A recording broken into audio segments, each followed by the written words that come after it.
live on YouTube, live on Rumble. Get the music started. Hello, good morning, and welcome to This Date in History, aka TDH. This show is about what happened to date throughout the annals of recorded history. Join us as we delve into yesteryear, not only for an interesting, important happenings, but to possibly even answer questions you don't know you have. And you know what? I gotta stand up because I am just so full of happiness and energy today. It is a great day, isn't it? You know? Anyway, the sources of our information come from the website onthisday.com and the smart device application's historical calendar and today in history. You know, links to all of those, the sources, and anything else potentially interesting are in the underbar and, description. And anything, I forgot to close my window. Anything gathered throughout the show will, of course, appear post live stream as per usual. Anyway, I am Aoxander, and you viewer are you, be it you're watching live or at some point in the space-time continuum. I really appreciate your audienceness. And yeah, anyway, today is Saturn's Day, aka Saturday, January 6, 2024. So yeah, let's jump into the history today, shall we? Starting us off in the year 1017, Canute the Great was crowned King of England in London by Leifling, Archbishop of Canterbury. What a name, Canute. You know? It must have been a nut. Anyway, we're going to move on up to 1066. We have another coronation, this one for Harold II, aka Harold Godwinson. He was crowned King of England after the death of his brother-in-law, Edward the Confessor. I wonder what he confessed. Oh, and anyway, before I continue on, I gotta switch to love chat. Don't have a Digga moment, Digger 420. One of my recently made friends and everything. Like she has this. There's this whole thing that they go on about, you gotta switch from top chat to live chat. Don't have a her moment. It's a whole joke. Anyway. Actually here I have more. Following the death of Edward the Confessor the previous day, the Witan met to confirm Harold Godwinson as the new King of England. Harold was crowned the same day, sparking a succession crisis that would eventually lead to the Norman conquest of England. Wow! They didn't cover that on our main source here. That's a lot of information right there. Holy cats. We're going to move on to 1099. Henry V was crowned German king. 3 coronations. Look at that. One after another. Good lord. Oh, another one! 1205, Philip of Swabia became king of the Romans. Right here, Philip of Swabia underwent a second coronation as king of the Romans. So he has 2 coronations on his own belt, so technically now we're up to, 6? Holy crap, 1227, Ferran of Portugal was freed from the Louvre. And, before it was a museum and everything, the Louvre was a palace. And palaces had, catacombs and dungeons and, torture chambers, much like castles and all that stuff. No different. All that whatnot. 1322, Stephen Euros III was crowned. We have another coronation. King of Serbia. Having defeated his half-brother Stefan Constantine in battle, his son was crowned the young king in the same ceremony. So we have another. So now we have, 7? Actual coronations on this date? This is crazy. 1352, French King Jean II introduced Order of the Star. What is the Order of the Star? Let's look that up here really quick and use Ecosia, not Google. So, yeah. The Order of the Star, or Company of the Star, was an order of chivalry founded on November 6, 1351, by John II of France in intimidation of the Order of the Garter, founded in 1348 by Edward III of England. The inaugural ceremony, yada yada yada. So, if anybody wants to read more about this particular thing, I will add this in the underbar, the description, post-stream, as I said. Order of the Star. If you want to have a little springboard to go on your own rabbit hole adventure involving that, there you go. 1355. I'm way ahead on the main source here. Here we go. Charles I of Bohemia. Wait a minute. 1355. Charles I or Charles IV? Which one? Huh. Well, here we go, a discrepancy. So, one of these two. About to sneeze.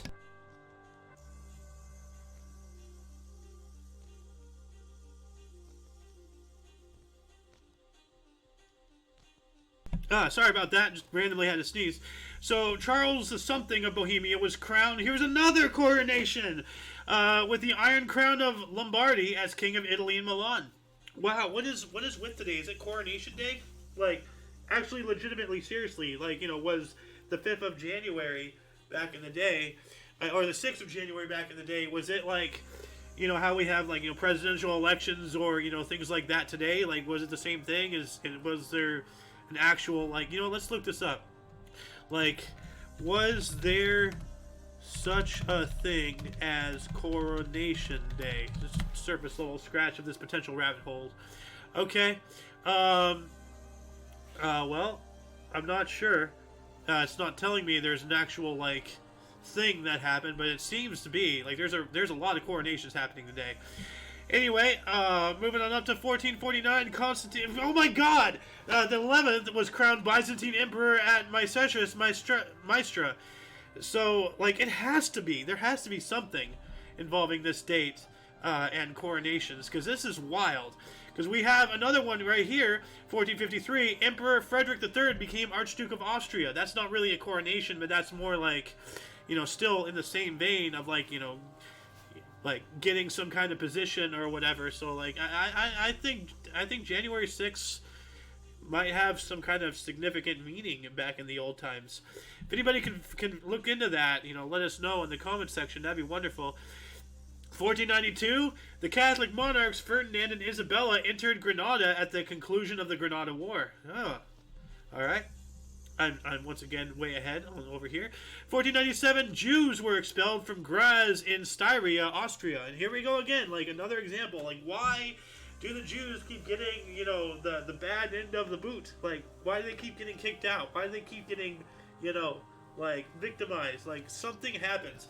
Yes, it takes two to tango, but it takes one to start, and this has happened so often in history.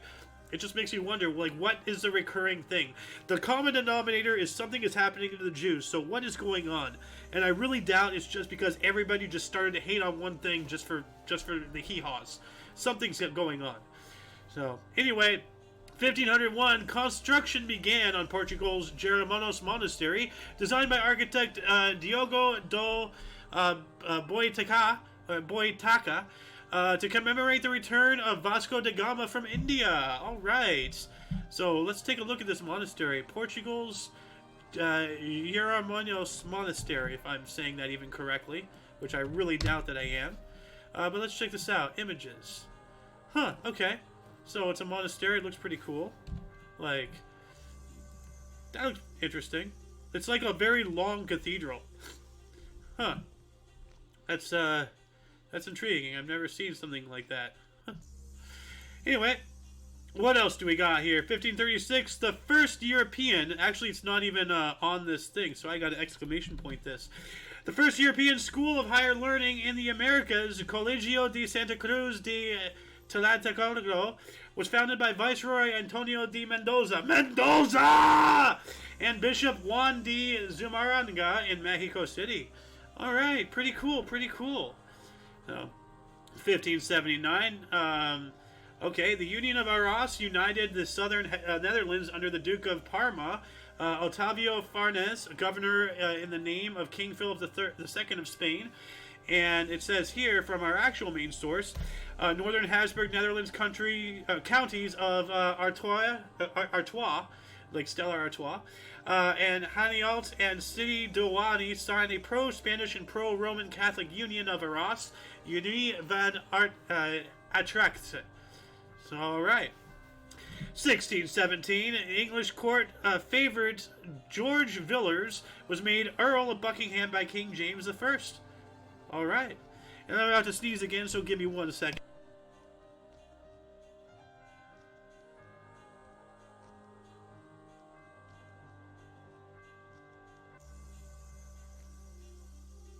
Alright, sorry about that. You know, when you gotta sneeze, you gotta sneeze. You gotta go, you gotta go. So, 1622, Pope Gregory the 15th formed Congregatio the Propaganda Fide. Okay, whatever the hell that is. Let's look that up here really quick. What is this? That's odd. It's a weird name right there. The Congregation for the Evangelization of Peoples was a congregation of the Roman Curia of the Catholic Church in Rome, responsible for missionary work and related activities. It is also known by its former title, the Sacred Congregation for the Propagation of the Faith, or simply the Propaganda Fight. Propaganda? Whoa. Propaganda? Wow.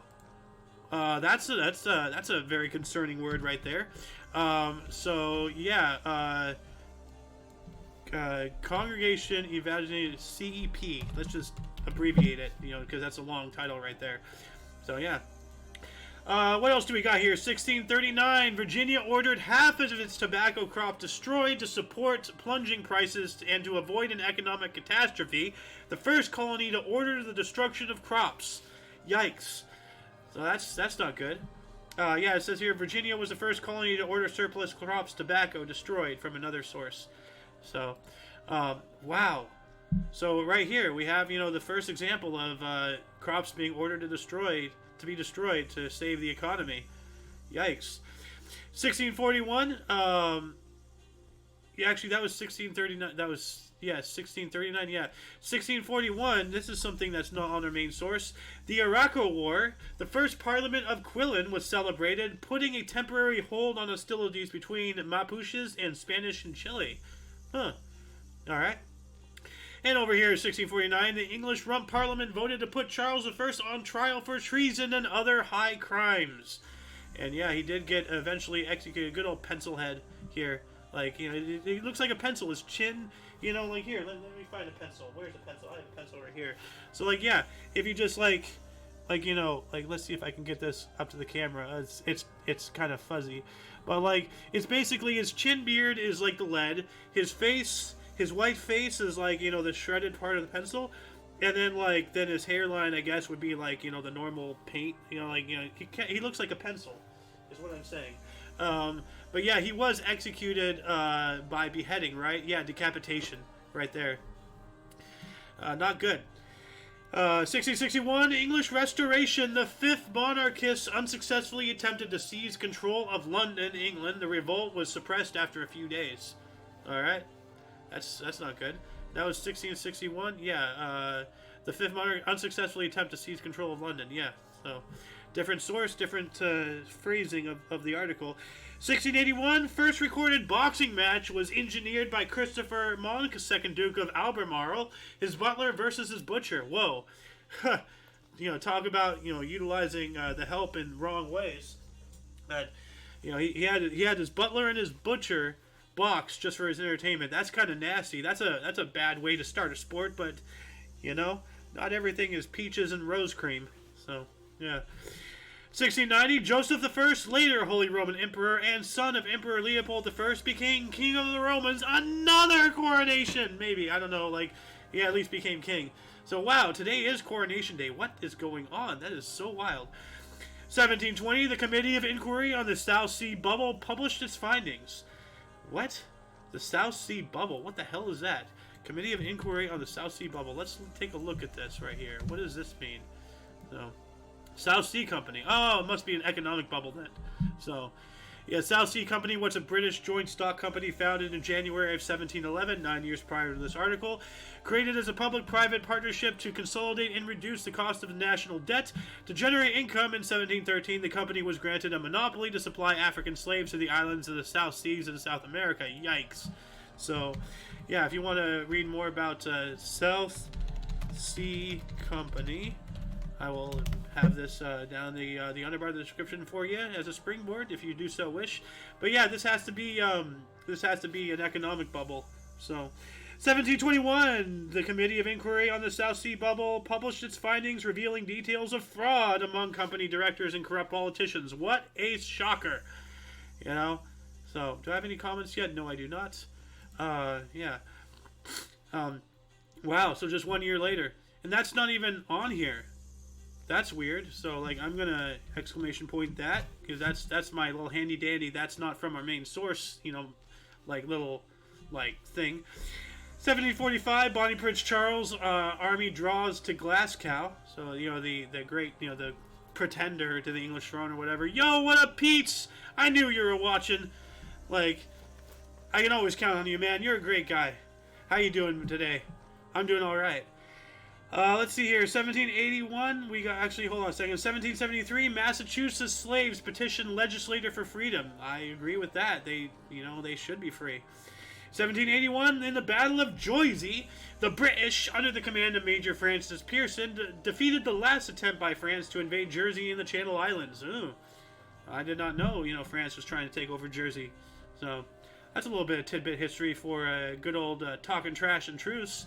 I think that's the same Jersey, or maybe that's the different, because there is New Jersey, there's Jersey, there's New Orleans or New Orleans, there's Orleans or Orleans. We all know New York is based off of York, and before that it was New Amsterdam, based off of Amsterdam. New Guinea, there is an Old Guinea. So all the new places really do. There actually really is a Zealand. Like you think about New Zealand, there actually is an Old Zealand somewhere. Like it exists, or it did at one point. So. Anyway, 1784, Turkey and Russia signed a treaty in Constantinople. Okay. 1802, naturalist Alexander von Humboldt and Amy Bonpland reached Quito, Ecuador. Okay. So, 1809, during the Napoleonic Wars, invasion of Cayenne by combined British, Portuguese, and colonial Brazilian forces began. All right. And this is basically the same thing from another source, saying the same thing in a different way. So, then 1832, the New England Anti-Slavery Society organized in Boston. So yeah, New England, Old England, what I was just saying and all that whatnot. So, yeah, anti-slavery, there we go. 1838, Samuel Morse and Alfred Val demonstrated their telegraph machine in New Jersey. Hey, speaking of Jersey, articles and everything, there you go. That definitely is one for T. So, that's pretty cool. What else do we got here? Yeah, this was the forerunner of Morse code. Yeah, in New Jersey, Samuel Morse, Alfred Vail, and colleagues demonstrated a telegraph system using dots and dashes. This was the forerunner of Morse code. So, the predecessor to Morse code, happened in New Jersey. That's something, to be proud of, if you live in that area. That's some pretty big history right there. Moving on up to 1839, the night of the Big Wind, the most damaging storm in 300 years, swept across Ireland, damaging or destroying more than 20% of the houses in Dublin. And it also says here, 2-day storm off Irish and English coast, immortalized as the Big Wind. So, wow, that's one hell of a wind. Like, yeah. 1842, 4,500 British and Indian troops left Kabul, massacred before reaching India. Yikes. That's not good. I mean, it's not even on my main source here. Oh, wait, yes, it is. Right here. All right. 1847, which is not on my source, actually. So, yeah. Samuel Colt obtained his first contract for the sale of revolver pistols to the United States government. Oh, that's why it's not on our source, because our source is leftist and they don't like guns. But yeah, no, Colt, some history. His first contract for the sale of revolver pistols to the United States government. This is how it started, people.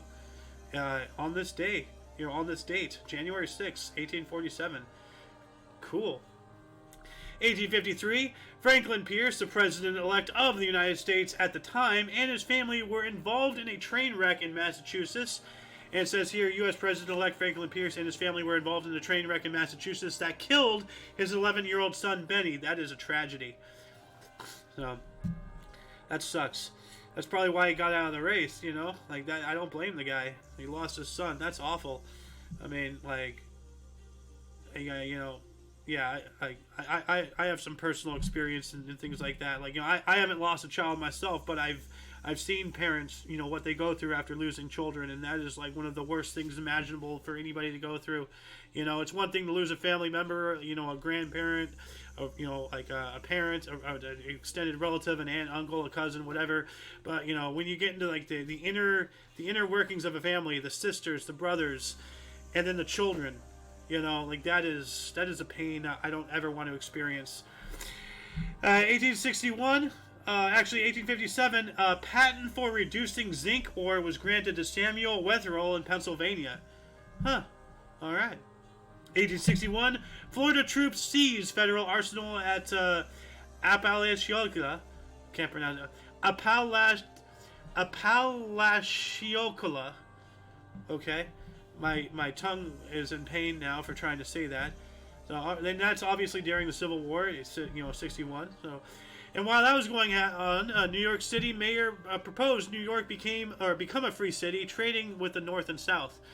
The economy, like, the dollar makes the world go around. That's for sure.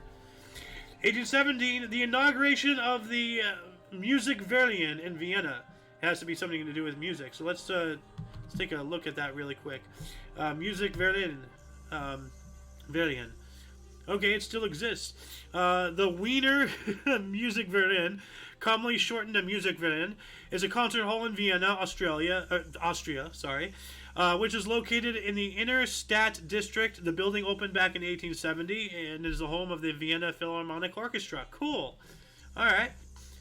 What do we got here 3 years later? 1873, Pope Pius IX encyclical on the church in Armenia. Okay, that's pretty self-explanatory. Pete's. Apalachicola. All right, thank you. I knew you'd come through with that. Like, good old Pete's. He's a reliable dude. Like, he's a great guy. He's a smart guy. And he's a really good friend. And I'm really happy to have met him. And, hopefully we stay friends for the rest of our lives. He's a great guy. So, God, now I'm sounding like Trump. He's a great guy, very smart, very talented, happy to have him be on my cabinet. We gotta build a wall. I don't know. Anyway, let's see here. 1873, U.S. Congress began investigating Credit Mobilier scandal. U.S. Congress began investigating the Credit Mobilier scandal, a fraud by the Union Pacific Railway and Credit Mobilier of America in the construction of the first transcontinental railroad. Yikes. So, that's not good. There's always corruption everywhere. It's disgusting. Like, things have got to change with that. But, I mean, like, there's always a silver lining to every black cloud. Yeah, there's corruption, but it transcontinental railroad, it linked the east to the west. But at the same time, they use Chinese slave labor. The same thing can be said with big companies today, like Amazon and Google and Microsoft and Apple and Disney and, the list goes on. Like, oh, they're big, oh, they're corrupt, oh, they're doing this, they're doing that. But they also employ a lot of people. Yeah. Anyway, moving on up to 1880, we have record snow cover in Seattle, 120 centimeters. Which, what is that in inches? I do not speak non-freedom units.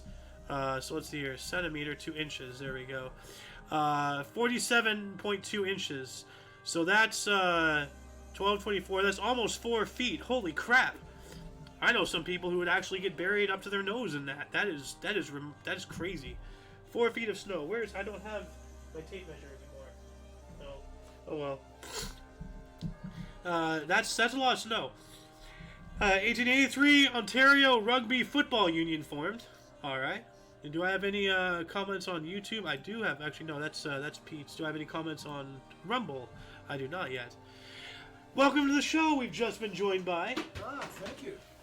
The Golden Loon. Welcome. Thank you.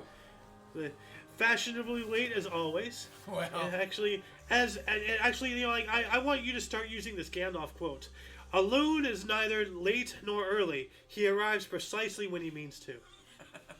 Remember that from The Hobbit? No, I don't. About the wizard. Yeah, okay. Gandalf the Grey at the time. And it's cold. You gotta zip up a little bit. You don't want to get cold. Noah got sick yesterday. Oh, really? Like he has a really low voice. Like he sounded awful. Yeah. Like he's talking about maybe his sinuses are draining. So I think he got hit by something. Yeah. So be careful. Like yeah, it's out there. People are getting sick like crazy. Yeah, be careful. Time of year. Yeah. Flu season. It's the most sickliest time of the year. Boy. Anyway, where were we? We got this 1830. We got 1883.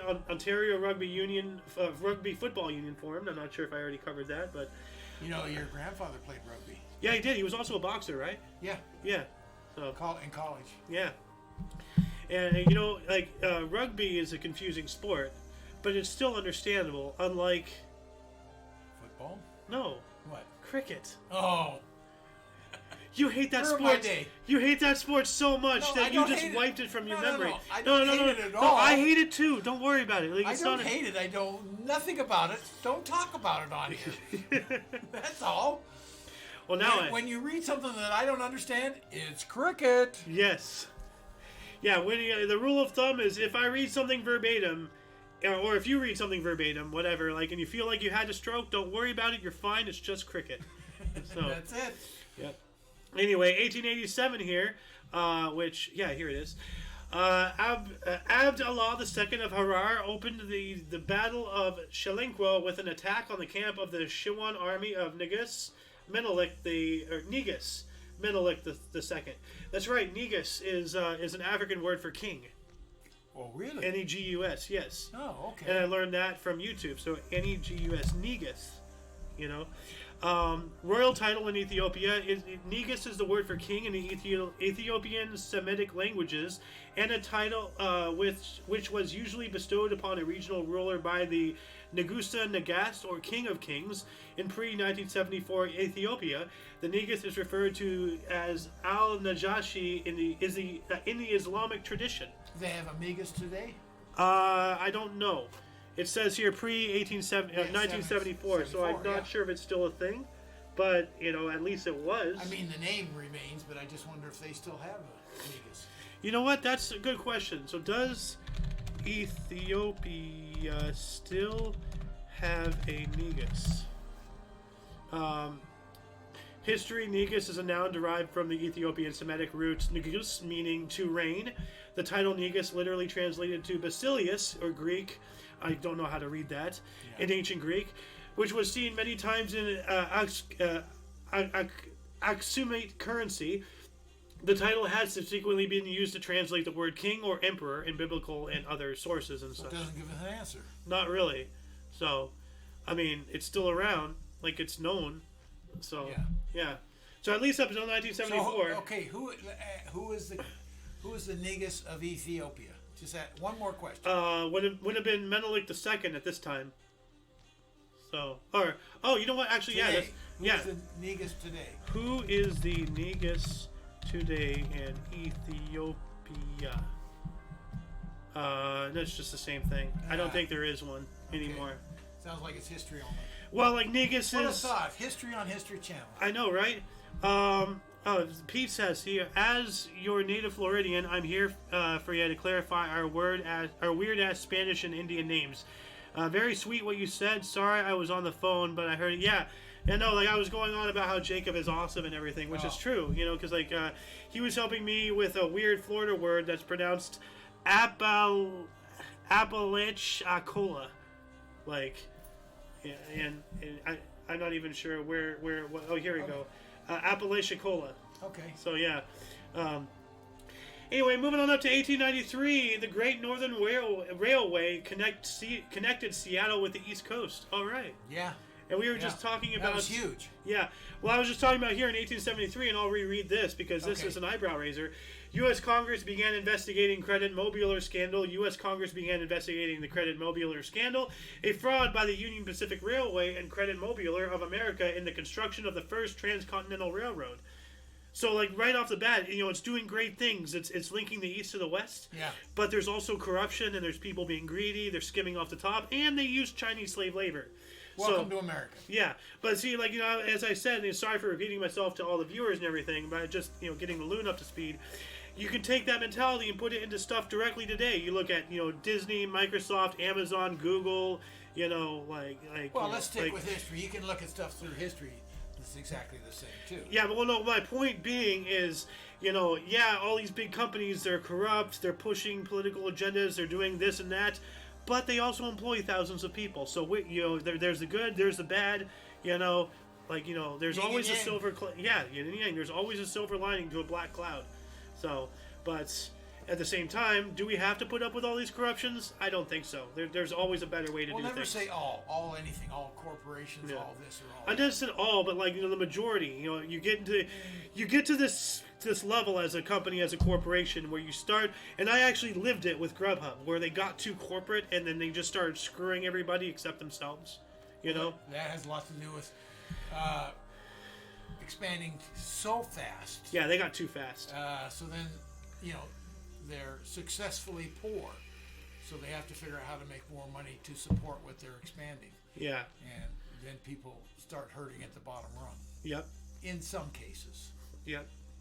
Anyway, 1893, the Washington National Cathedral was chartered by Congress. This charter was signed by President Benjamin Harrison.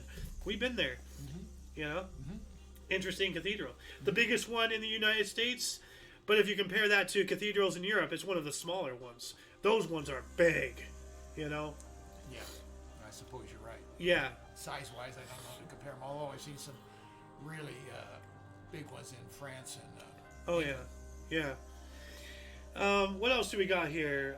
We got that 1896 as well. Cecil Rhodes, a British businessman and imperialist politician, resigned as premier of Cape Colony. Okay, so I had a flashback on Cecil Rhodes. yeah, Nothing to do with them, but the cartoon Beanie and Cecil when I was a little kid. never heard of it. Of course not. Way too old, but that was a biggie. And one here I want to add actually here is 1896 as well. The first U.S. women's 6-day bicycle race starts at Madison Square Garden. That's pretty cool. Oh wow! I wonder what the 6-day bicycle race. Yeah. That's awesome. That's kind of like the Tour de France or whatever it is. Kind of, sort of, yeah. Same thing. Multiple days, multiple races. Yeah. Endurance is extremely tough. Oh, dude. And this is women. Yeah. Yeah. That's awesome. Mm-hmm. And 1898, the first telephone message from submerged submarine by Simon Lake. Wow.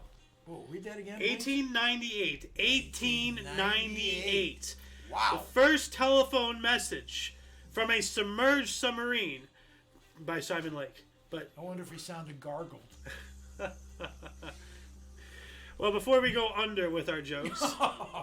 Yeah, you're the topper, aren't you? Yeah. You just have to. Well, I mean, like, you know, like those people who wanted to go see the Titanic, they were under a lot of pressure. Yeah, they were underwater. Yeah, well, now we're getting in a bad joke, you know, dark humor. So, anyway, 1900, the Boers attacked at Ladysmith. About 1,000 people were killed or injured, so casualties. Yeah, so this is leading up to the Second Boer War, which was involved like the European descendants, or the descendants of European settlers and such into Africa, mainly South Africa and all that stuff. And the Boers were the native, you know, Africans and everything. And there was a whole war. I mean, there's a Zulu war. There's this. There's that. There's so many wars between whites and Africans, you know, in Africa. It's crazy. But interesting, because I've heard the name, but I know nothing about it. Same. You know, it's amazing. Some things you've heard so much about, and some things so little. And that's why I love this show. Yeah, that's why I love this show. You know, I learn something new like almost every day as well. So, but 1900 as well. Maurice Ravel's Albarado Gracio premiered in Paris. I don't know what that is. That's some kind of play. I'm going to strict that from here. But 1906, Maurice Ravel's Mirrors premiered in Paris. Why do we have like whatever things here? 1907. I've been to one of these schools. Maria Montessori opened her first Montessori school in Rome. Yeah. And when I was a kid, I went to Montessori myself. Yeah, pre-kindergarten. Yeah. Now was that preschool? That's what they call it. now? Preschool. Is that that's not the French one? Was that Latin Lassie? No. So it was Montessori who taught me French, or tried to as a kid. And I remember. It may have been Latin Lassie. I remember the only French I remember actually comes from you, "Fermez la bouche," which means shut your mouth. In multiple languages. Fermez la bouche. In multiple languages, this man has told me to shut up. I love this and man. none of it worked, trust me. No, it didn't. Absolutely not. So. Why do you think I have gray hair? It's not from age. Well, hey, you know, you're sharing the love. You know, I'm going gray now myself. So. Almost 37 years old, still living with my dad. You know, like you got to stick together though in these times. You know, chill with your family because you know that's all you really got. You know. Well, I agree so, with that. Yeah. Even though I mean, you know, there's many people out there being like, "Oh, you're 37, still living with your dad." I'm like, you know, well, I mean, like, you know, things are not good. Circumstances are what they are. You know, they are what they are. You got to play with the cards life deals you, and you know, I think I've been doing pretty good. By the way, if anybody has a spare room open, I have someone that can fill it for you. Well, you know, I don't have any income. Let's not, you know, start like yet. So yeah. Incoming. Anyway, moving on to 1912, German geophysicist and meteorologist Alfred Wegener presented his controversial theory of continental drift in a lecture at the Geological Association, or known over there as the Geologischen Vereinigung, at the Senekenberg Museum in Frankfurt. So that's why it was in German. Continental drift, you know, continental moves, you know, Pangea, you know, and moving and all that stuff. We had an earthquake the other day. Yeah. You know. The one in Japan you're talking No, about. no, no, no. That was the first. There's one in Japan that was on the first. Yeah. The 7.4, 0.5, 0.6. Yeah, pretty big. And there's a subsequent tsunami, but they always, like whenever there's a Japan anywhere near Japan, an earthquake when there's a Japan near Japan, when there's an earthquake near Japan, there always is a tsunami. Well, if it's out in the ocean, yes. Or if even it's land. No. It wouldn't create a tsunami. Yeah, it would. It would ripple and then come back. Like, I don't know. There's always there's always a possibility, though, is what I'm saying. But since then, we have had an earthquake in somewhere at or around Manhattan, New York. New York, okay. And then there was also an earthquake, at around the same time, give or take an hour or a day or whatever, just northwest of Washington D.C. And then a couple days later, we got that 4.5, to the northeast of us. Really? Yeah. I didn't know that. Yeah. Haven't heard any of that other than the Japanese one. Yeah. So there, and we are overdue for the big one.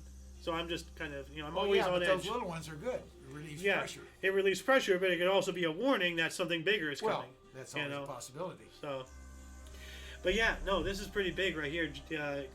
Controversial theory of continental drift, mind you, controversial. Back then we thought the Earth was just, and that's how it was. So. But anyway, moving on up to 1912. Do I have any comments here on Rumble? I do not. 1912, New Mexico was admitted to the Union as the 47th U.S. state. All right. Hey. Welcome, New Mexico. Yeah. And this is after all the Civil War rigmarole, so everything's kind of settled, all the slavery crap, so... 1913, attempting to end hostilities in the Balkans, the London Peace Conference broke down because Turkey refused to cede Adrianople, the Aegean island, and Crete. And this is right before the First World War. So, that's interesting. They're talking about Turkey, but before that, weren't they the Ottoman Empire? Because when they dissolved, they became Turkey. Yes, I believe you're right. Yeah. Yeah. So that's weird. They're saying Turkey. Probably, for present day, but by not calling it what it was at the time, you're actually taking history out of people's brains. You should call it what it was, and parenthesize Turkey if you want. Exactly, because that's what gets people motivated. They're like, oh, it was the Ottoman Empire. Okay, it's Turkey today. That's what sparks intrigue. That's what gets people. Don't spoon feed them, history with modern knowledge. Give them what it was at the time and start the process. Well, once you start taking baby steps like that, you're taking away from the accuracy of exactly. history. It's got to be known in its truest form to be important. Exactly. Otherwise, it's manipulated. Yep. Moving on up to 1914, stock brokerage firm of Merrill Lynch was founded. Okay. Hey. Yeah, Merrill Lynch. Ooh, in 1914. Yeah. Ooh, 100 years ago. 10 years ago. 110. Yeah, you're right. 110 years ago. Yeah. Happy birthday. Yeah. And then 1921, the Iraqi army was formed. Ooh. Yeah. And then, later on we kicked their teeth in multiple times. Well, yeah. And then 1924, Francis Poulenc's ballet Les Biches, choreographed by Bronislavia Nijinská and danced by the Ballets Russes, premiered in Monte Carlo. What a name, Les Biches. So, the bitches. In 1925, Mikhail Frunze replaced Leon Trotsky as People's Commissioner of Military and Native Affairs and Minister of Defense, as Trotsky and Joseph Stalin battled for power in the aftermath of Vladimir Lenin's death. History lesson, Trotsky didn't win. Yeah. So, yeah. Yeah. He actually got exiled, and didn't he get executed later, or assassinated? No, assassinated, not executed. Well, big difference. Assassination, execution, murder, what it is. He got killed. Yeah. So, yeah. That's why you don't hear about Trotsky much. He didn't win. Yeah. 1925 as well, Mussolini formed a cabinet composed entirely of fascists in Italy. Uh-oh. Oh, that's not good. Yeah. Very predictable. Yeah. Yeah. Dude, look at the look on his face. He's like, yeah, I know I'm a bad man. Also in 1925, Paavo Nurmi set an indoor record 4-minute and 13.6 second mile and 14-minute 44.6 second 5,000 meters. All right. Record just probably since been broken. It was a biggie. I thought it was a 3-minute mile, but apparently. No, the 4-minute mile is the thing. And it, So it has been broken by quite Yes. a bit by now. yes, But that was a big thing if a man could ever run the mile under 4 minutes. yes, yeah. I remember, like that was a big thing. Yeah. So, Peace here states, fourth strongest military in the world, most air defenses in the hemisphere, still couldn't hold up against U.S. U.S. exceptionalism for a whole month. Well, yeah, because we took a page right out of Hitler's playbook with the Blitzkrieg. We went in there hard and fast, and they didn't even know what happened. Yeah. You know? Now, can you just do me a favor? Go back one on that 4 minute mile. Look up when the 4 minute mile was broken. Sure thing. I'm sorry. No. Was the Just 4 curious. minute mile broken? Let's see here. 4 minute mile is the completion of blah, blah, blah, blah. It was first achieved in 1954 by Roger Bannister at the age of 25. Roger Bannister. That's it. Yes. All right. At the age of 25, at 3 minutes 59.4 seconds, although this is disputed. As of June of 2022, the 4 minute barrier has been broken by 1,755 athletes and is now a standard of professional middle distance runners. So, I wonder what the record is today.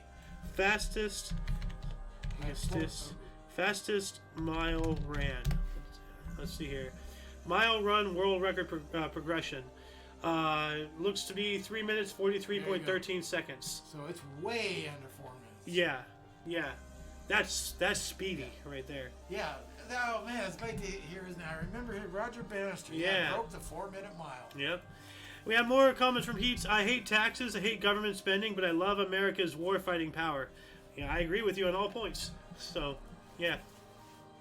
What else do we got here? 1928, Pope Pius XI published encyclical Mortalium Aminos, which is against oecunemy. What the hell is that even like? Let's look this up here. What is this encyclical? Because I like encyclicals. They're interesting. Like as I've said, they're basically a holy memo. Yeah. You know, like with a TPS report or like oh, did you get the memo? Did you get the email? Like in the office, it's just like the Vatican's form of that. So it says here, Mortalium Animos is a papal encyclical, blah, blah, blah, on the subject of religious unity, condemning certain presumptions of the early ecumenistic, I can never pronounce these words, movements, and confirming that the unique church founded by Jesus Christ is the Catholic Church. Okay, so if anybody wants to read more about this, here's the wiki. So let me add this in here really quick. Mortalium Animos. So yeah, let's see here. Let me get rid of this really quick. All right. What else do we got here? 1929, King Alexander of the Serbs, Croats, and Slovenes suspended his country's constitution. Uh-oh. This event is known as the January 6th dictatorship. Well, that would do it. So, and right here... Another January 6th, huh? Oh, God. Sorry. That's what hit me. The date. Please don't get us in trouble. No, we're not. No. I'm just... But it says here from our main source, Alexander I established a royal dictatorship in Yugoslavia. So, different sources, different explanations of the thing. So, our other source got into more in depth about that. But also in 1929, Mother Teresa arrived by sea in Calcutta, India, to begin her work among India's poorest and sick people. And, there's something interesting about Mother Teresa that a lot of people don't speculate. We all know that she's all, we all know about her. Yeah. So, a little bit about her, yeah. But do we know why she was like the way she was? Why? Well, we go look her up right here. She was born in August 26, 1910, in the Ottoman Empire. Mm-hmm. What happened 4 years later? She grew up in World War I. Mm-hmm. She was 4 years old when that happened, and she was in there until she was 8 years old, 8, 9 years old in World War I. No wonder she didn't like violence. Yeah. She was in it as a kid, as a little young kid. Yeah. That must have been horrifying. Okay, you're connecting the dots there. I'll go with that. Yeah. So, anyway, moving on up to 1930, Plessy Cummins arrived at the National Automobile Show in New York City, having driven a car powered by one of his diesel engines fitted into a Packard sedan from Indianapolis. All right. So, what better way to demonstrate, the power of your vehicle than drive it there yourself? Yeah. So, diesel. Wow. Yep. 1931, Thomas Edison submitted his last patent application. Bye-bye, you thief. So, just 2 days before his death. Oh, let me play the smallest violin for him, you know? So, screw that guy. What was the patent? Doesn't say? From our main source here, application for an electroplating component. Whoa. Ooh. That's kind of relevant to our lives. Yeah. I actually gotta add that in here really quick.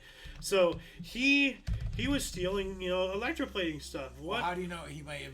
Well, that's all he did. Developed. Maybe I use it today. Oh, that's kind of awesome. That's not really, because what Edison did is he used his money, influence, and his influence and wealth and such to take designs from other people who work under him and utilize. Oh, well, they're working, very much like how Apple and Amazon and all that stuff. How all these big companies have been doing it for generations. They take the idea of the little guy because the little guy is employed under them. Oh, now it's my idea. I made this. Well, wait a minute. Well, that's what he didn't invent shit. He stole. That's been proven. Edison stole from people and then patented, and utilized, his pre-existing wealth and influence to just take from others and get the clout. Just, in most of the cases, because they were under his employment, technically it's his property. So. Yeah, and it's a collaboration, So but he took the clout, and he took the. You do, as the Edison Corporation it was then at the time. I'm sure it was incorporated or whatever. Well, I mean, it does belong to them. Well, take for example, what was his face? Steve Jobs. Oh, okay. No, Steve Jobs, just constantly pushing and pushing and pushing. He didn't invent shit. He just pushed people to do things, and he took the credit. Steve Jobs was an asshole, So, anyway, 1930. I don't know why we went from 1931 to 1930. That's weird. It is weird. Well, actually, I don't have this in the correct order. Oops, I did not mean to do that. So Copy that's on first. you. Yes, it is. It is on me. Well, I'm only human, So, but you'll be happy about this. 1930, Australian cricket icon Don Bradman scored 452 not out for New South Wales versus Queensland and Sydney, which was then the world record individual score in a first-class match. Runs scored in 415 minutes. I don't know what that means, but cool. Cricket. And because it's cricket, I get to bother the loot a little bit more, and that just fills my heart with so much joy. What kind of game do people enjoy that you bounce the ball and the guy hits it with a flat bat? Well, I just want to know. Well, you know what? Who enjoys that? If it wasn't for cricket, there wouldn't be any hat tricks. That's true. So, yeah. We've learned that on this show. Yeah, we have. 1938, bronze memorial statue of Henry Hudson erected in Bronx. All right. Henry Hudson. The guy who did, River. he was an explorer. The Hudson River is named after him. And actually, so he's an explorer. See, I didn't even know that. Yes, he was. What's really sad though is Henry Hudson's fate. There was a mutiny, and he and just a handful of anybody who was still on his side were cast off, and they ended up on some. One of the riverbanks or whatever, along the Hudson River or the Hudson, Bay or whatever. Yeah. Never see or heard from again. Really? Yeah. One of the greatest, Cast off, mean kicked off their ship? Yeah. Okay. Yeah. Yeah, it says here, it is presumed he died in 1611 after being set adrift by mutineers in Hudson Bay on his ship Discovery and never seen again. Whoa. What a way to go out. Whoa. Yeah. Well, as an explorer, that's probably the way he would choose. Yeah, well... Out there in the environment. At least it wasn't as bad as James Cook. I don't know the whole story, but I believe you're correct. Well, remembering in lore. James Cook was killed by a bunch of natives on the Sandwich Islands, which is now known as Hawaii. What did he do to get a bunch of Hawaiians, which are naturally laid-back, chill people, pissed off enough to want to kill you? So James Cook suffered a worse fate. He got straight-up murdered. What I really surprised me out of that whole story is Sandwich Islands? Yeah. That's what they were called? That's what they were called, the Sandwich Islands. So, who knew? I do. Apparently so. Yeah. 1940, mass execution of Poles committed by Germans in the city of Poznań, Warthegau. And this is just before, well, actually, the World War II has already come out. It's 1940. It started in 39. So they're going around killing Polish people. Yikes. 1941, U.S. President Franklin Roosevelt made his For Freedom speech. Freedom of speech and worship, freedom from want and fear. during his U.S. State of Union address. Is that where he came out? There's nothing to fear but fear itself. Speech. Could have been. Oh. But going back up to the Polish thing one second, Yeah. I just got to tell you, their whole thing was, let's take a poll.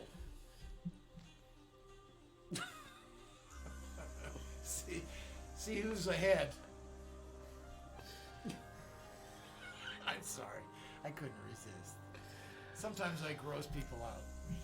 Well, I mean, like, okay, if you use, if somebody uses polish remover, nobody bats an eye. If somebody uses Polish remover, everybody loses their minds. Spelled the same way. Polish. Okay. Good old little, Hitler joke right there. Anyway, 1942, Bob Feller enlisted in the Navy and reported for duty in Norfolk, Virginia. Is that the pitcher? Bob Feller, yeah, Baseball Hall of Fame pitcher. So okay. A lot of people have served, one way or another. Of course. Yeah. A lot of famous people. Athletes, actors. Elvis Presley. Now, Muhammad Ali, he dodged the draft, right? Or something? Or he got a religious exemption because he was a Muslim or whatever? Actually, yeah, he applied for a religious exemption.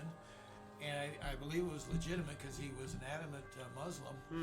And I believe it got rejected and everything. He lost his crown over it. Wow. And all I can do is give him kudos. He stood behind what he believed, no matter what it cost him. Yeah. Pete has a couple comments here. He says, I'll bet you cricket is popular sport for women given the shape of the bat. Oh my god. Bruh. Oh, very good. Bruh. Yikes. And then we have another one here. Fun fact about Poland and German conflict in the Second World War. Arguably, the first battle of World War II was fought between Polish mailmen and the SS. I've heard about this. Yeah, like they were actually like post office workers. Really? Like, they had to sit there and protect your homeland. Like, when you're getting invaded, it doesn't matter who's a soldier or not. You're protecting your home. Fair enough. Yeah. So yeah, I saw a video about that, and he's right. Like, they did get invaded, and they were post office workers with machine guns and everything held off an entire battalion and everything. And after 12, 14 some odd hours of fighting, and after the Germans had had retreated and come back no less than 2 or 3 times, each time progressively more and more forces, artillery, they had to literally bring the building down around them, and then they got out and all that stuff. Yeah. The leader though was too wounded, and eventually he was caught underneath a staircase and executed, unfortunately. But it was the Poles really hey. That's the good history, right? That's good history, actually. Oh, sorry. That's what I like to hear. Yeah. The unknown. Right here. At least unknown to me. From Yarn Hub, Postman versus the SS. It wasn't just Germans; it was the SS. They are the elites. Yes. And they held their ground. But look at that. That's a post office guy with a freaking machine gun. So I'm gonna add this here. You're not coming here. That's what that guy's saying. Polish postman versus German SS. No SS, not WW. There we go. So I'm going to add that in the underbar. A good poll, Peace. Thank you for reminding us about that. That is a really good article of history right there. That's great. Yeah. Kudos. Yeah. Moving on up. 1946. Pope Pius XII published encyclical Quim. I'm going to try to pronounce that better. I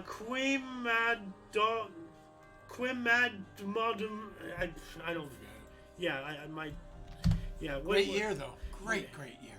Yeah. It's moving on. Especially in February. Yeah, good month, good year. Yeah. It is an encyclical pleading for the care of the world's destitute children after World War II. Oh yeah. So yeah. 1946, directly after. So that makes sense. I'm gonna add this wiki in the underbar. Encyclical.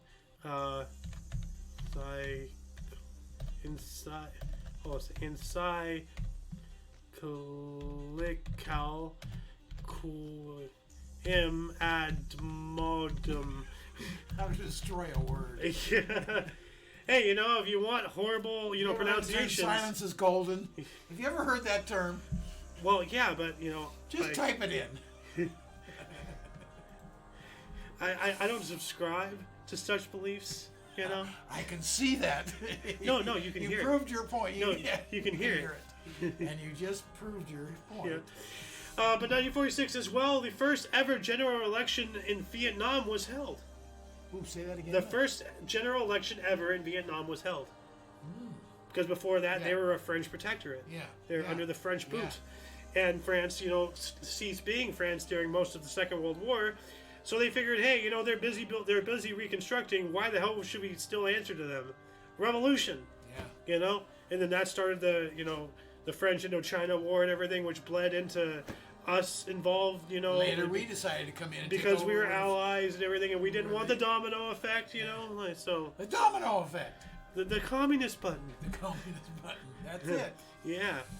1949, Pan American Airlines became the first commercial airline to offer a round-the-world ticket, the Pacific Clipper. All right. So, yeah, now, you know, I can show you the world. So you're going to pay Pan American to take off and come back in the same place? But you're going, well, I'm not sure if it's one hit. Like, I don't think we had the capacity to do, like, you know, one hit without refueling or anything. So, but probably, like, it's a ticket to, like, you know, okay. Yeah, you can jump around the world. You go around the world. Yeah. 1950, Britain recognized Communist government of China. Bad move. 1951, during the Korean War, beginning of the Gashwanga massacre, in the course of which an estimated 200 to 1,300 South Korean communist sympathizers were slaughtered. Yeah, you know, like I'm, you know, I don't support communists, but I don't support murder either. You know, like there's no reason why we got to kill people who disagree with us, or they got to kill us because we disagree with them. Right. You know, there's no reason. Like, sit down and talk, as Doctor Who would say. Since the conclusion is war can always be avoided. Yeah, no, war is just the old way of population control. That's literally all it is. But it takes two to avoid it. But it takes one to start. It takes two to tango, but it takes one to start. That's right. And I remember, you know, back in middle school when I kept getting, you know, shat on and all that stuff. Yeah. Like, that's what the vice principal always said. I was in that office so many times. Yeah. Well, it takes two to tango. It takes two to tango. Yeah, well, it takes one to start, buddy. Yeah.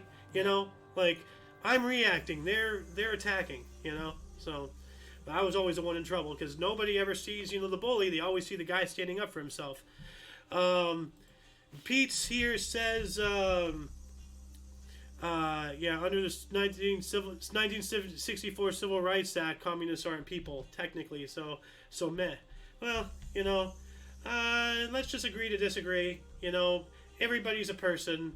Like, just because people have different ideologies doesn't make them less human. So I believe He's talking about a declaration. Yeah. Like, I believe there's always a way to work with people. Now, granted, some people are just so set in their ways, there's just nothing you can do with them. But, I mean... Like the 3/5 bill of Congress. You know, that was ludicrous. Oh, is that revolving, like the value of black people? Yeah. Like, oh, yeah, I hated that. Ludicrous. Oh, yeah, that's ridiculous. Doesn't make it so. Yeah. Well, I mean, like, you know, like apartheid was legal, Nazism was legal. Just because something is legal in law doesn't mean it's right. That's you right. know? That's like, right. So, anyway, moving on up to 1957, Elvis Presley made his 7th and final appearance on The Ed Sullivan Show. Woo-hoo. All right. And in 1958, Gibson Guitars launched their Flying V electric guitar model, eventually used by Albert Collins, Jimi Hendrix, Mark Bolan of T-Rex, Fave Davis of the Kinks, and Billy Gibbons of ZZ Top. Hey. Hendrix, one of the all-time great guitarists. Yeah, Hendrix. Yeah. You know, his name is down in forever. Oh, it is already, Yeah. And in 1960, National Airlines Flight 2511 was destroyed in midair by a bomb while en route from New York City to Miami. Yikes. Holy crap. Jeez, that one more time.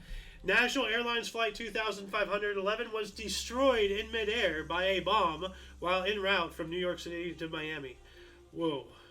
I'm trying to remember that. Why don't I remember? I don't know. That's awful. Yeah. That is wild. It's not even in our main article, main source here. You know, so I'm going to put a little exclamation point there. That's so current, you know. Yeah. There's neither 1960s here. Like, also in 1960, the Associations Law came into force in Iraq, allowing registration of political parties. Hey! What a thought. I know, but unfortunately they're going to be suppressed because, you know, like, just so happens everybody voted, you know, for freaking, what was his face? Saddam Hussein. You know, much like how you know, 100% of the vote went to, you know, Kim Jong-un. Yeah. Oh, how, what a surprise, you know? Like... Hey, yeah, he's popular. What can I tell you? Yeah. Anyway, 1963, Lionel Bart's musical Oliver, based on Charles Dickens' Oliver Twist and featuring a young Davy Jones. Not, you know, is that the Locker guy? Not sure. Opened at Imperial Theater in New York City, running for 774 performances and winning 3 Tony Awards. Davy Jones was a singer. Singer, was he yeah. one of the Monkees? Probably. I was referring to, yeah, you're right here. Member of the pop rock band The Monkees, Yeah. the first manufactured boy band. Manufactured is exactly right. Yeah. So, but there's also Davy Jones' Locker, you know. Yeah. See. Let's see here. What else is Pete saying here? Entertaining, fun fact to me. Yeah, no, it is entertaining. So, we also have 1964 Rolling Stones' first tour as headline act with the Ronettes. Ronettes? The Ronettes. Ronettes. Okay. The Ronettes and the Swinging Blue Jeans opened for them. So that's interesting. Let me add that into this thing here really quick, because that's some extra information from our main source. That I got to get back into researching and writing the day before. 1967, the Milton Berle Show last aired on ABC TV. It bombed. All right. It did. And 1967 as well, 2 homemade buses collided on a mountain road in Tibet, Philippines, plunging off a cliff, killing 84 and injuring an additional 140.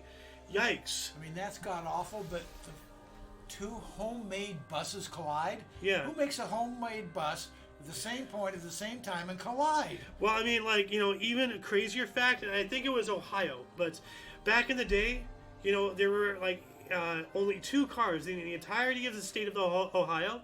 You mean Ohio? Ohio, yeah, but no, see, but they're like, you know, like back in the early days of automobiles and all that stuff. Yeah. Like at one point, there was only 2 cars in the entire state, and they still crashed into each other. Come on. Yeah, Really? that's real. Yeah, yeah. It was like 1906 or something crazy. Like it was. You have a whole state and you still hit each other. What is wrong with you?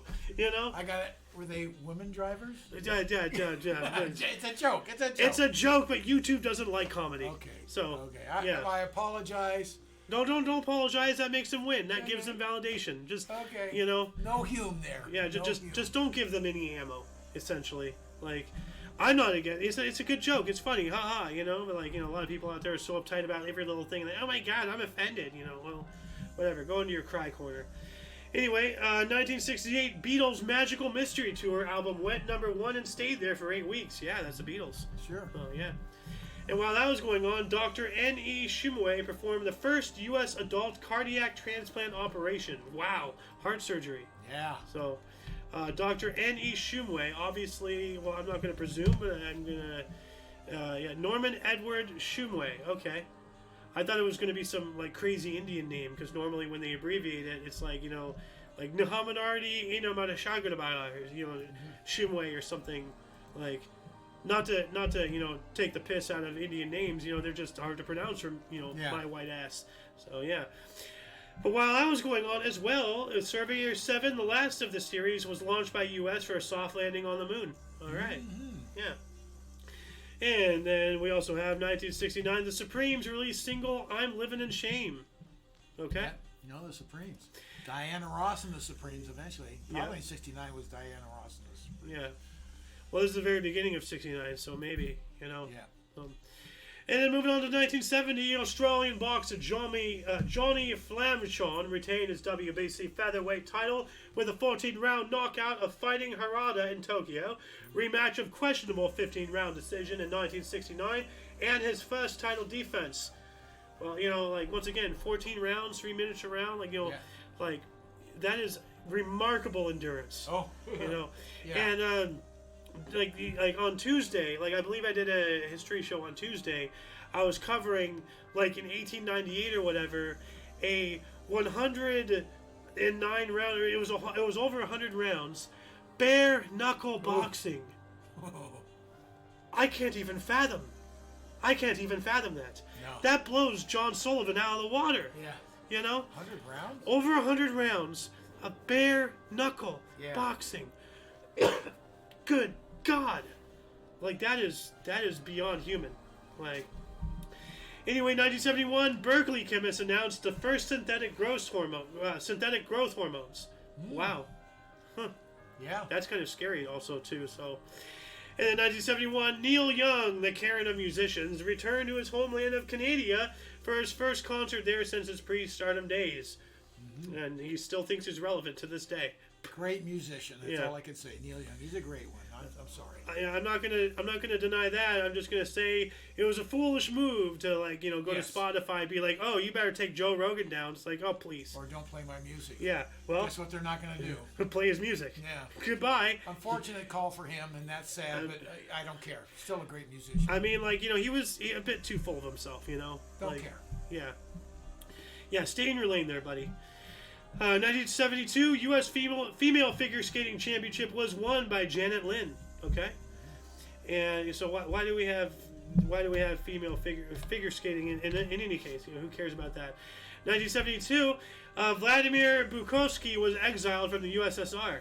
Okay, whatever the hell that was. I don't know who he was. And 74, in response to the 1973 oil crisis, daylight saving time commenced nearly 4 months early in the United States. Yeah. So, you remember the oil crunch. I remember that precisely because kids were now walking to school in the dark. Elementary school kids in the dark. That's scary. Dumb. And they're trying to save. This is going to save energy because it's daylight longer in the afternoon. You're not turning your lights on. Yeah. Solve the problem. Don't react to the situation. And then didn't we immediately have an oil glut in the 80s? Like, we went from a I don't remember a glut. I remember there was a glut and then a crisis, but I don't remember which one came first. Like, because I remember we had the 70 crisis and then we had a glut for a while. So that I can't help you with. Anyway, I remember the oil lines, the gas lines. That was a pain. Oh yeah, and by odd, you can only go to the gas station according to your license plate. Odd one day, even another day. And by gas lines, he's not talking about like pipes and everything. He's talking about literal lines, miles long of cars waiting to get like 3 gallons of gas a day. Like something wild. Times are tough today, but they can get a lot worse. They have been, and they're coming. So. 1974 as well, the United Kingdom began a 3-day work week during an energy crisis. Well, that's, right there, because it was a global thing, not just here. Oh, yeah. In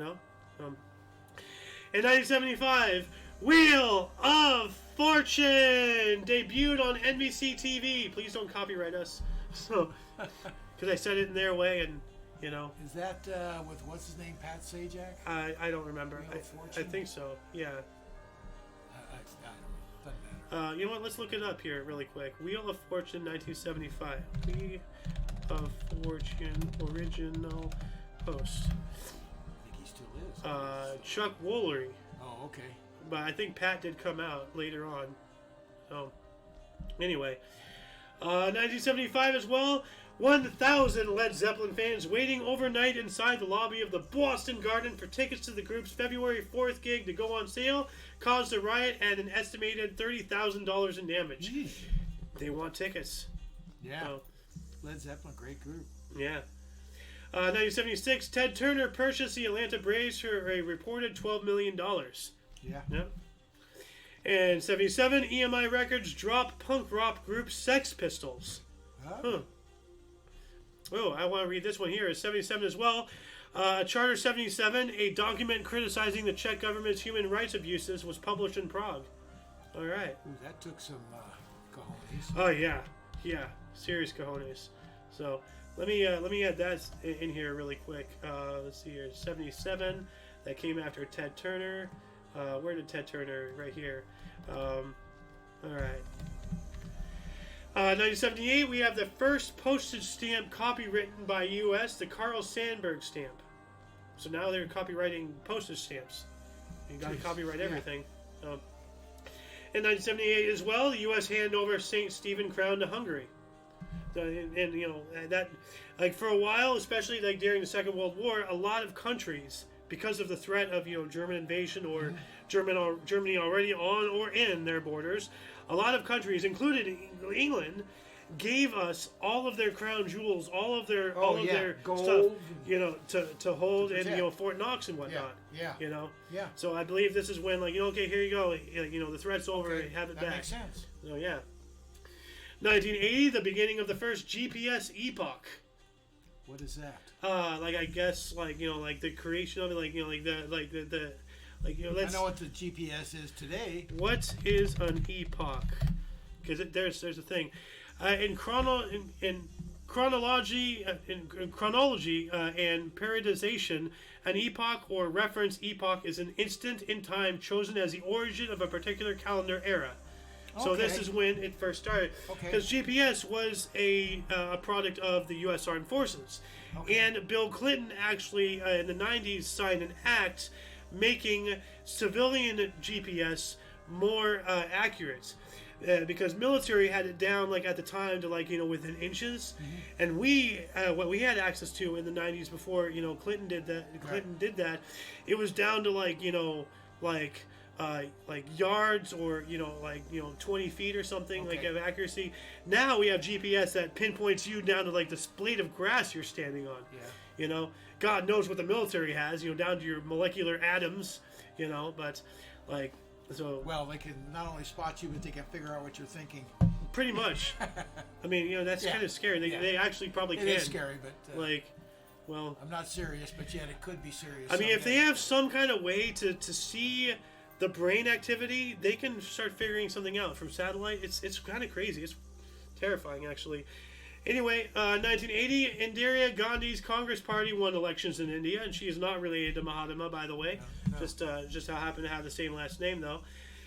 And while that was going on, the Philadelphia Flyers set a National Hockey League record of 35 straight games without a defeat. That's really good. Where is she when we're talking? Where's Alice? NHL? Yeah.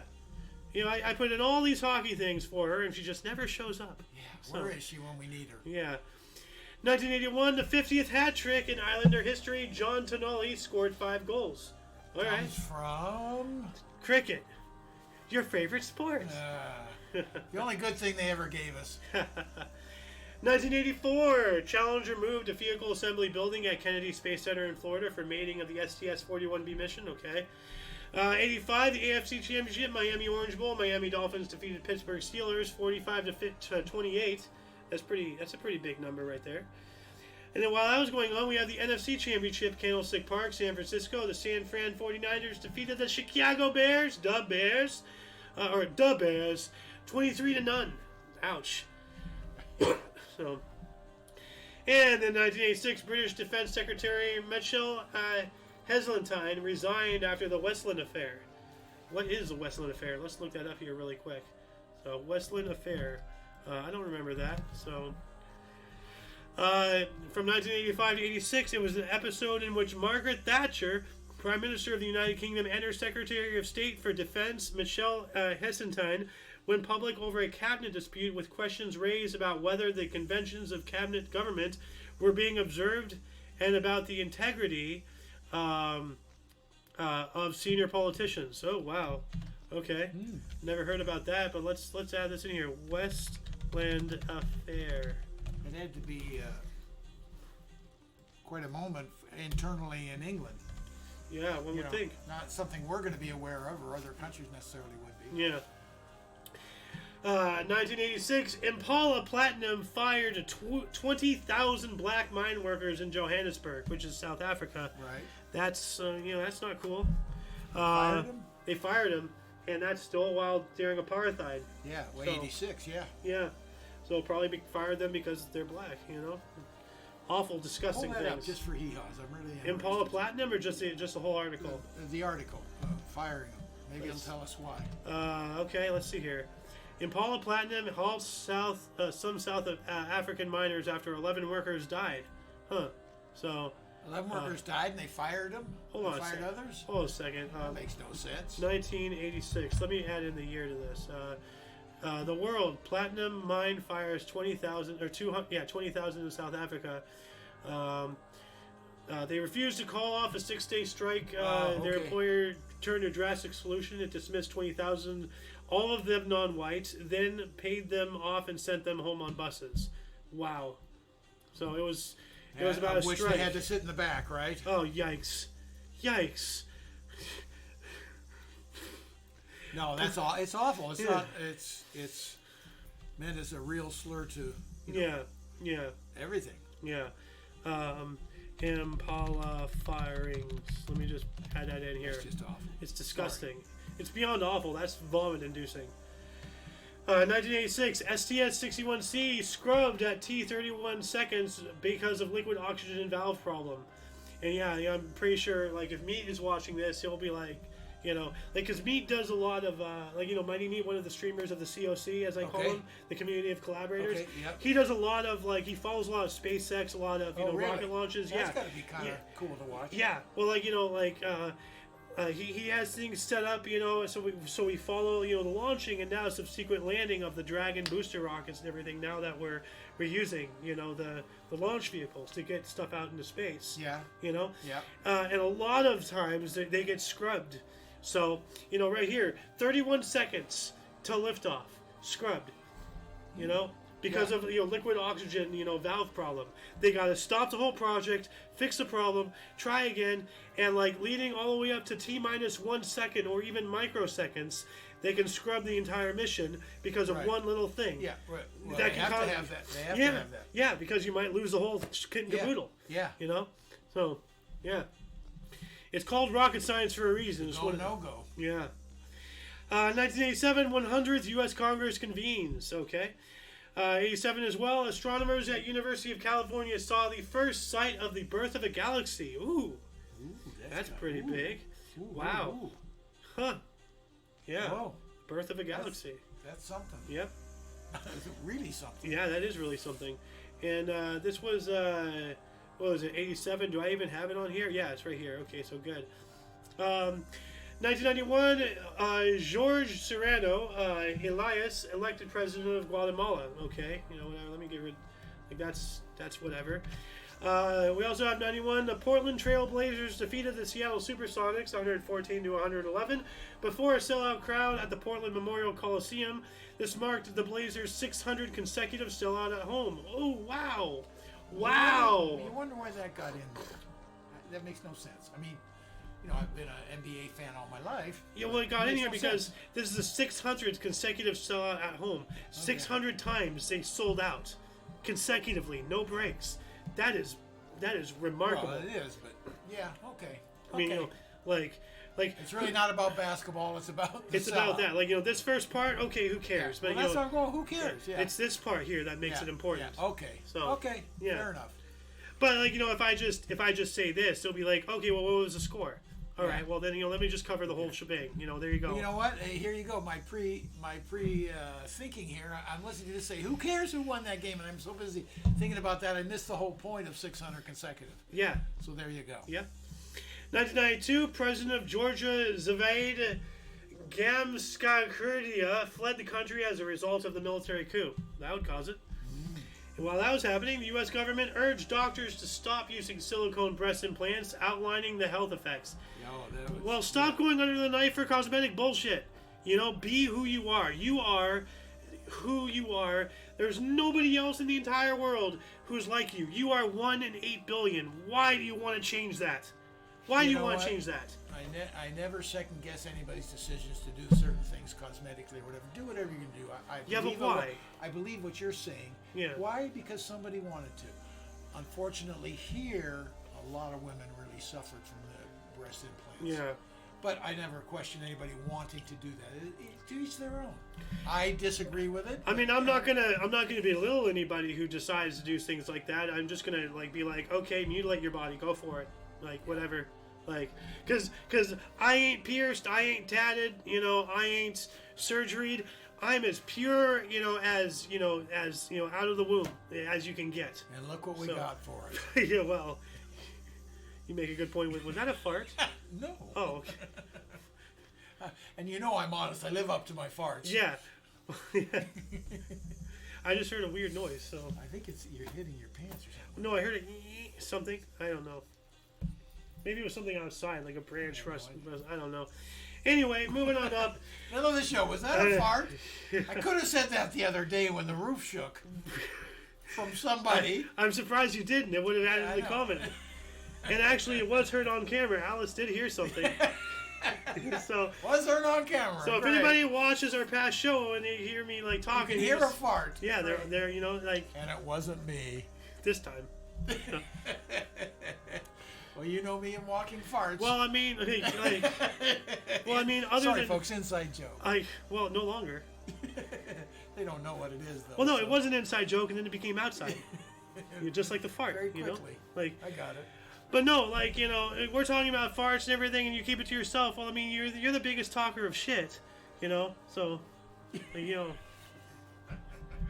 Anyway, getting back on track here, 1993. 1992. Session Tendular completed. Well, that's cricket. I don't understand. That's whatever.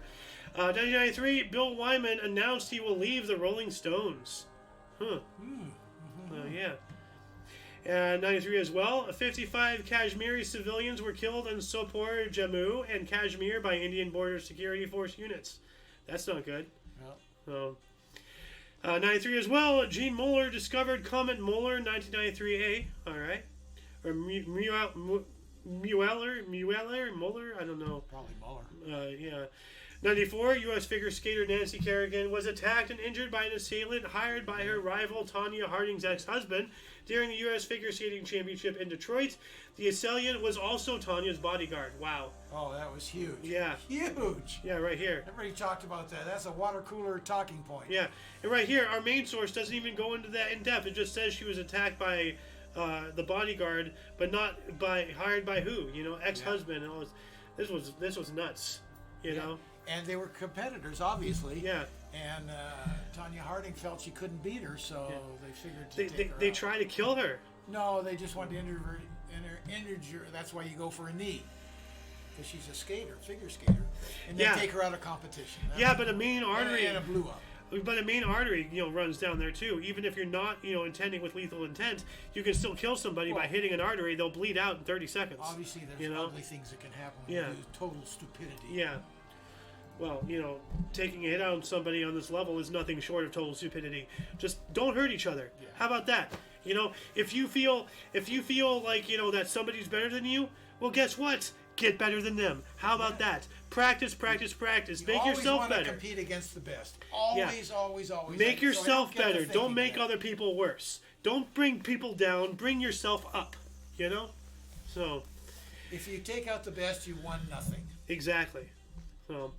Anyway, 1995, a chemical fire in an apartment complex in Manila, Philippines, led to the discovery of plans for Project Bojinka, a mass terrorist attack. Whoa. Lucky. They got lucky with that. So. And while that was going on, Atlanta Hawks coach Lenny Wilkens passed the legendary Red Auerbach to become the NBA's all-time winningest coach, which is a word. Winningest is not some random 2-year-old made-up word. That actually is a real word. With 939 career victories, Hawks defeated Washington 112-90 at the Omni. We had it involved with that? I don't know. What? The Omni. Oh. We are the Omni, but we're not involved with that. It's different. Lenny Wilkens is a really good ball player, great coach, and just for the record, it's Red Auerbach. Red Auerbach, sorry. Yeah, that's okay. So, I mean, I'm so bad with words, I can't even pronounce some white people names. So, come on. It's... Wow. Yeah. I mean, hold on here. Back up. Erase that. I mean, we'll go into some of these, British words, Northamptonshire, what the hell is this? So... Or there's that one. Actually, hold on a second. Let me see if I can bring this up. Weatherman crazy town name. This is insane. Here it is. So 20 seconds. Let me just. Now today we had a big contrast in temperature across the UK. Just 12 degrees over coastal parts of eastern England with cloudy skies, but in the sunshine in northwest Wales at RAF Mona, just up the road from Llanfair Pwllgwyn, Gellgorgera Cwndrobwll, Llantysilio Gogogoch, the temperature got to. That was the name of a town. See, I can't even pronounce white people names. That's a white people name. That is crazy. So, yeah. Let's watch that again here. No, move on. Move on. Sunshine in northwest Wales at RAF Mona, just up the road from Llanfair Pwllgwyn, Gellgorgera Cwndrobwll, Llantysilio Gogogoch. That was one word. Wow. So, yeah. Anyway, moving on up to 1996, Hopman Cup tennis in Perth. Goran Ivanišek and Ivan Majoli won Croatia's first title. At one rubber apiece, Switzerland's Mark Rosset and Martina Hingis forced to retire at 3-6, 7-6, 4-5 in the deciding doubles rubber. Okay. That's Perth, England, right? Perth? No, Perth is in Australia, I believe. Oh, that's right. You're right. Yeah. Right. I'm trying to figure it out. See, you're having trouble with white people names. I'm not the only one. I'm trying to figure out where it was. Oh, and Pete here says, I refuse to believe that the Welsh language is real. Too damaging to the psyche. I mean, like, I'm not gonna dispute that. No, you can't. So, but yeah, what are they talking about? One rubber apiece. They're giving out condoms now? What the hell's going on with that? Oh, so, boo. yeah. 1998, Barry Switzer resigned as Dallas Cowboy coach. Okay, okay. 1998 as well, Don Sutton was selected to the Baseball Hall of Fame. Good pitcher. Yep. Good pitcher. 99, an agreement was reached by the NBA and the Players Union to end a 204-day lockout, which shortened the seasons by 50 games. Wow. That is a lot. Holy crap. Really short season. Wow. And everybody's up in arms about it. Do you have a really short season? You just cancel the season. Yeah. And now the champions, I believe, have an asterisk next to them. Short season, I think. I don't know. In the year 2000, the flu outbreak in Britain puts pressure on the NHS. I don't know what NHS is. I was going to say that's not the World Health Organization. That's the WHO. NHS, I don't know. The National Health Society, maybe. Like, let me take a surface level scratch of this article really quick. Wow, we're already half hour over our hour. Storm pressures. Okay, well, this is what is an NHS? What is the NHS? What is the NHS? What is the NHS UK? I guess not NHA. Here we go.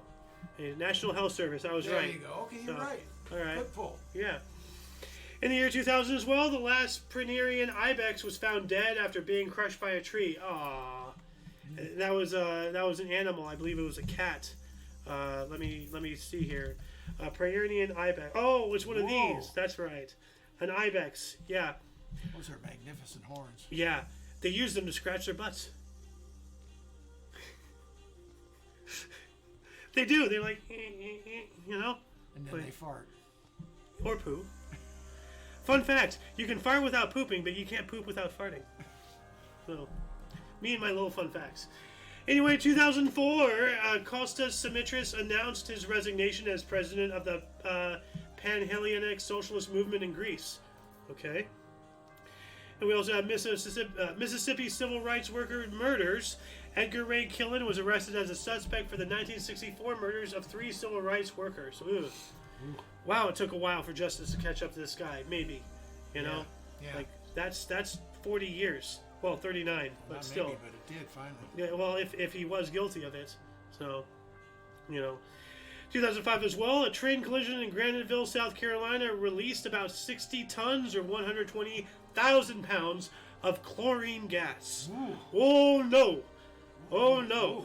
Oh no! That's not good. Yikes. So, kind of reminds me of what happened in East Palestine and there's another one when the flames. Yeah. The tanker. And just so happened to pollute all this farmland that didn't belong to Bill Gates or any of his cronies. Like all. Let's don't go there. So yeah. Don't go there. I mean, look it up. If I'm wrong, tell me. So, 2009, Israel began an assault on the Gaza Strip. Okay. 2012, 26 people were murdered and 63 were wounded when a suicide bomber exploded himself at a police station in Damascus, Syria. Yikes. So, wow. In 2013, 10 people were killed by a U.S. drone attack in South Waziristan, Pakistan. Thanks, Obama. So, then we also had the NHL reach an agreement to end a 113-day lockout in 2013. 2014, a truce began between the Free Syrian Army and forces loyal to President Bashar al-Assad in northern Damascus. Didn't we just talk? Yeah, we did talk about Damascus, that bomber right there. So, wow. 2 years later, here we go again. 2016, North Korea stated that they have successfully conducted their 4th nuclear test, saying it was a hydrogen bomb, and a claim disputed by most international experts.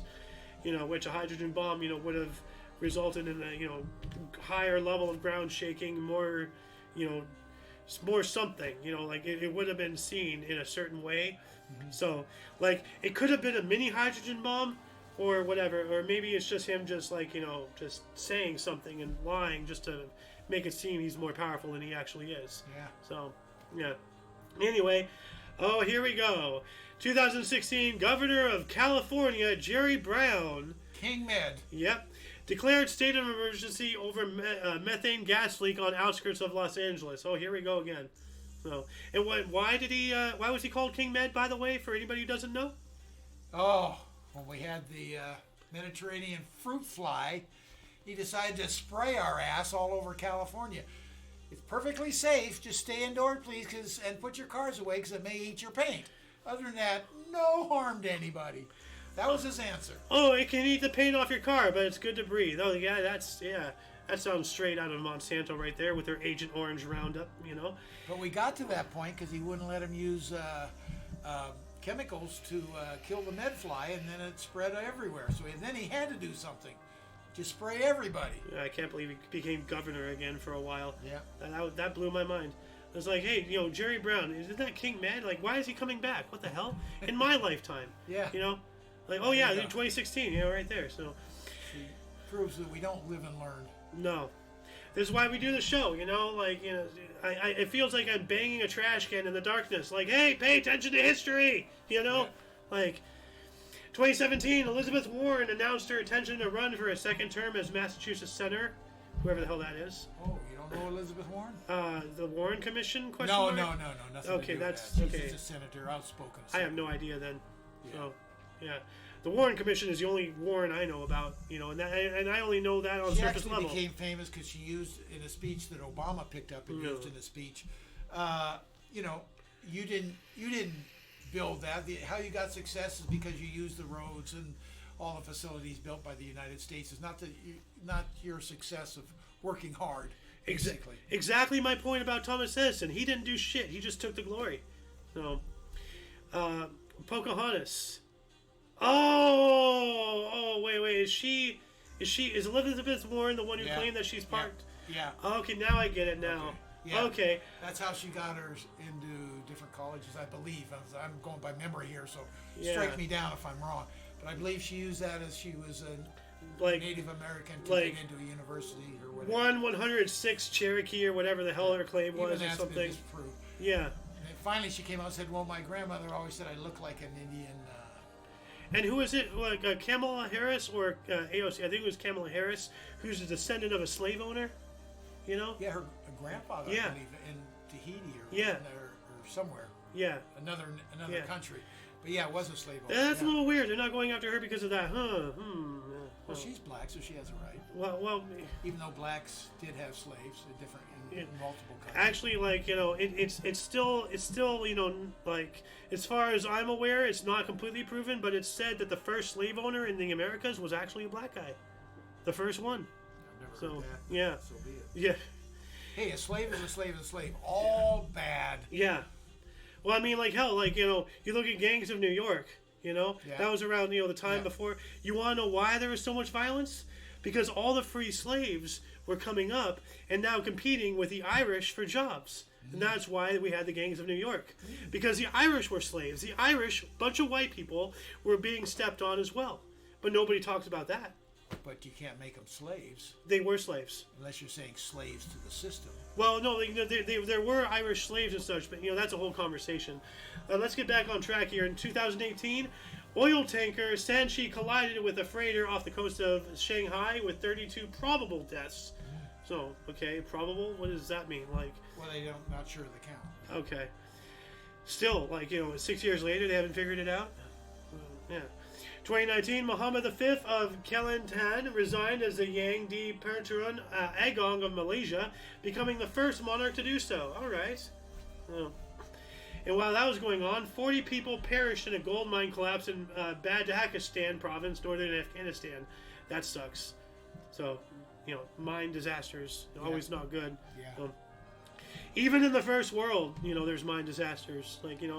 You build a massive hole in the ground, something's going to happen. It's a tough life to be a miner. Yeah. It's even tougher once you hit 18 What? to be a minor. Oh, went right over my head. I wish it would have kept going. Yeah. Anyway, 2019, we got that one. 2021, more than 50 pro-democracy activists were rounded up and arrested in Hong Kong. Oh yeah, I remember that. Just a couple years ago.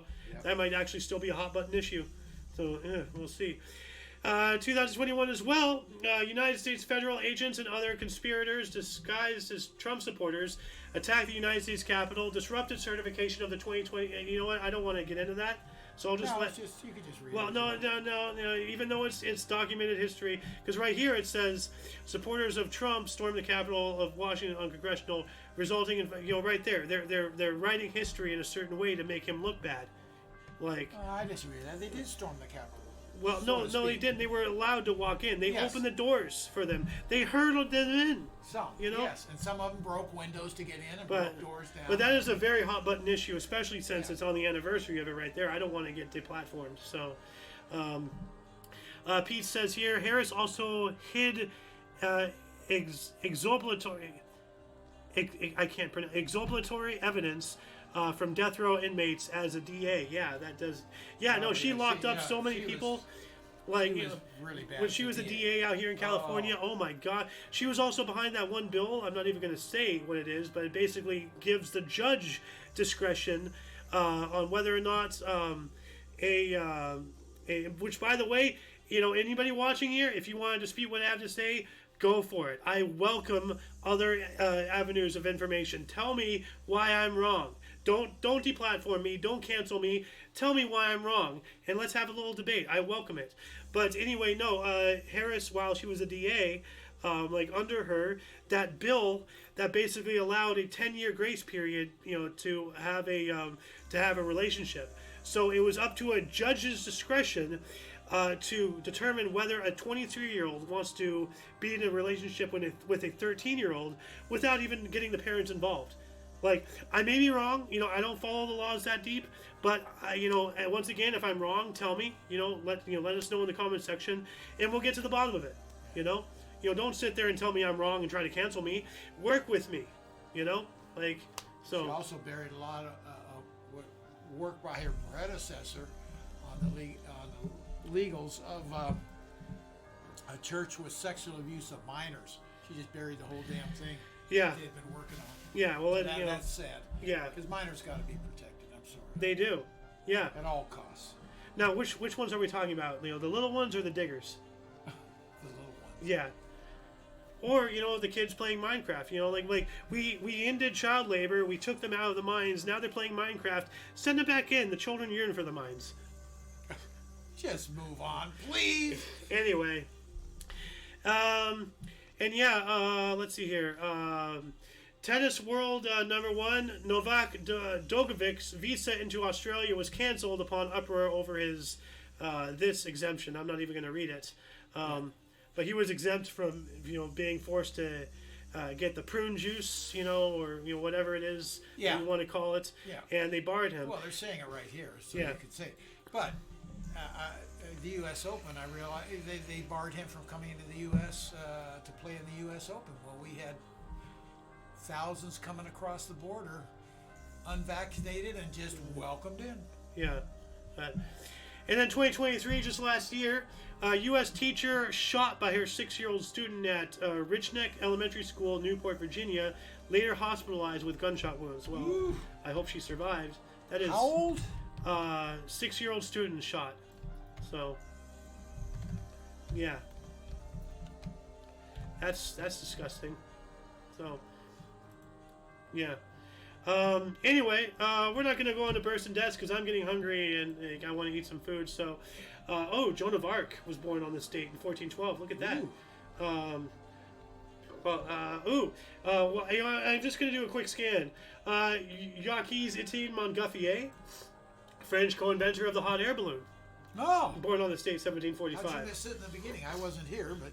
Well, no, this is a birth and death section. Remember, we removed that. Alice is actually saying we should bring that back in and spitball it off like a pokey rap. So you're not going to do it, but you're doing it. Well, I'm just doing a really John DeLorean, 1925. John DeLorean. Yeah, U.S. engineer and businessman, founded the DeLorean Motor Company. Yeah. Well, Guy Gardner, a colonel and astronaut. DeLorean, very collectible. Rowan Atkinson, born on this date in 1955. Who's that? English actor, producer, and screenwriter. That name is very familiar. Yeah. Let me look him up here really quick. Rowan. Oh, that guy, Okay. Mr. Bean. There you Mr. go, Bean. Mr. Okay. Bean. Yeah. So that's what they should have put in there in parentheses. Yeah, he was also in Rat Race. He was a narcoleptic. Yeah. Yeah. Okay. And then we have, A.R. Rahman, okay. Anybody interesting? Theodore Roosevelt died on this date, 1919. Wow, Teddy Roosevelt. Yeah. Which I know Pete has a thing to say, about Roosevelt here. But anyway, let's wrap us up here. It is up to you to find the artifacts of our history, but only if each individual reaches out with and for open mindfulness and a yearning to see outside what you think you know, to grow and to find enlightenment. We have to find common ground with those who see their opinions differently from your own and find a better way to be better to one another. Let's talk. Yes, let's talk. And now conclude the show. Once again, please check the end of our description for any links you may be interested in, including but not limited to all things Omni Coalition. We're not just here on Rumble or on YouTube. We're also on BitChute and Odyssey. And, for links to those and anything else that we're on, check our link tree, although the link tree does not show our BitChutes. And we have another comment here really quick. The bill, as far as I understand it, allows predators to engage in relations with them. I'm not even going to read that. That's disgusting. But anyway, yeah, anybody who's watching this, you can read this here yourself. Anyway, for your dose of Passive and Daily, we stream almost every day at 11 in the morning Pacific time, which is 12 noon Mountain, 1 Central, and 2 p.m. Eastern Standard Time, respectively. We have other shows. We don't just do this history show. Oh yeah. We have the Omni Coalition News Show. Weird, odd, and unusual notable events, weather, and sports, aka news. NEWS, notable events, weather, and sports. News is an acronym. A lot of people don't know that. Every Freya's Day, Friday at 3 p.m. Pacific time. We have the Edge of Disclosure actually coming up later today at 3 p.m. as well. That's our UFOlogy, Paranormal, Conspiracy, Science, Technology show, We have Kicking the Peanut, which is coming tomorrow, at 3 p.m. Pacific time, talking about anything, really. We That's just kick the fun. old... You get to say whatever you think. Yeah. Whatever. Yeah, it's fun. Open mic. Yeah, and we actually we're planning on recording our first Omni Kitchen idea on Monday. Scary. Yeah, we're talking about it. So that's coming up in Einosh. Our reacting, reviewing movies, shows, and animes and whatnot. We're still in the works in that. But anyway, anyone who watches us for our streams, if you're on the West Coast, our times are 11 and 3, all for thee. Mountain, 12 and 4, watch us for more. Central, 1 and 5 for the Contrive, and East, 2 and 6 for your fix. For all of you and all of us, I am Xander. Golden Loon. And you, viewer, are you. And thank you again for Pete, for your interaction. It's always welcome. A couple good points in there. Loved it. Yeah, it aids to the show. It really does. Yeah, so until you catch us, next time, whenever that is, wherever that is, don't forget to look right and left at every intersection, rate 5 thumbs, and subscribe. Toodles! Oh, I gotta do this, actually, because my other monitor froze.